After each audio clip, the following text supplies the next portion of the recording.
तो hello and welcome, this is Upinder and you are watching नॉलेजशाला।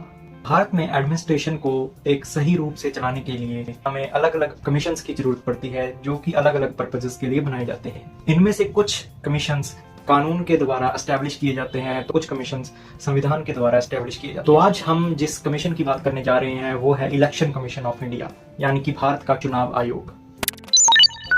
Election commission एक autonomous quasi judicial body है जिसका काम है भारत में फ्री एंड फेयर इलेक्शंस को कंडक्ट करना। संविधान की धारा 324 के अंतर्गत इलेक्शन कमीशन की स्थापना 25 जनवरी 1950 को की गई थी। शुरुआत में इस बॉडी में सिर्फ एक इलेक्शन कमिश्नर ही होता था, जिसको चीफ इलेक्शन कमिश्नर बोला जाता था, और 1989 में 2 एडिशनल इलेक्शन कमिश्नर्स को ऐड किया गया और इसे 3 मेंबर्ड बॉडी बना दिया गया।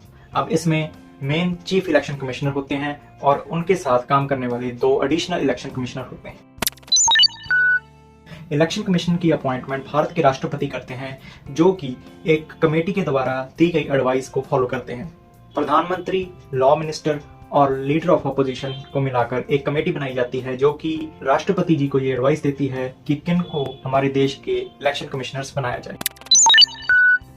भारत के संविधान की धारा 324 में इलेक्शन कमीशन की कॉम्पोजिशन के बारे में बताया गया है, लेकिन इन इलेक्शन कमिश्नर्स की अपॉइंटमेंट कैसे हो इसके बारे में कोई जानकारी नहीं दी गई। इसी के चलते 2015 में एक PIL फाइल की गई, जिसमें यह कहा गया कि सुप्रीम कोर्ट ये डायरेक्शंस इशू करे कि इलेक्शन कमिश्नर्स की अपॉइंटमेंट एक फ्री एंड फेयर तरीके से कंडक्ट हो। तो मार्च 2023 में सुप्रीम कोर्ट इस केस में कहते हैं भारत की वाइब्रेंट डेमोक्रेसी के लिए इलेक्शन कमीशन का फ्री एंड फेयर अपॉइंटमेंट होना बहुत जरूरी है। तो सुप्रीम कोर्ट ने आर्टिकल 142 के तहत अपनी पावर्स को एक्सरसाइज करते हुए ये कहा कि इलेक्शन कमिश्नर की अपॉइंटमेंट के लिए एक कमेटी बनाई जाए, जिसमें प्रधानमंत्री, लीडर ऑफ अपोजिशन और CJI शामिल हो। और ये भी कहा कि ये गाइडलाइंस तब तक के लिए वैलिड हैं जब तक पार्लियामेंट कोई लॉ पास नहीं कर देता। तो 2023 में government the chief election commissioner and election commissioner appointment conditions of office and terms of office bill 2023 लेके आई, जिसमें यह कहा गया कि इलेक्शन कमिश्नर्स को अपॉइंट करने के लिए जो कमेटी गठित की गई है, इसमें